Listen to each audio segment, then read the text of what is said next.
Hello po mga kapatid. Prito po tayo ng dalagang bukid. Tapos gusto nung kasama ko ay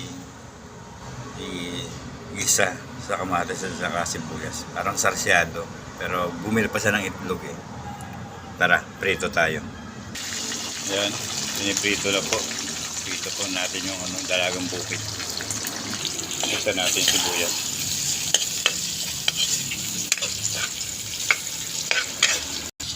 Sunod natin yung kamatis. Nilagay natin yung itlog. Nilagay natin konting sabaw.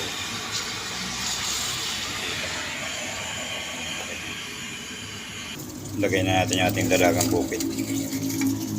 Yun, luto na ang ating sarsyadong dalagang bukid. Salamat po sa Diyos sa panonood.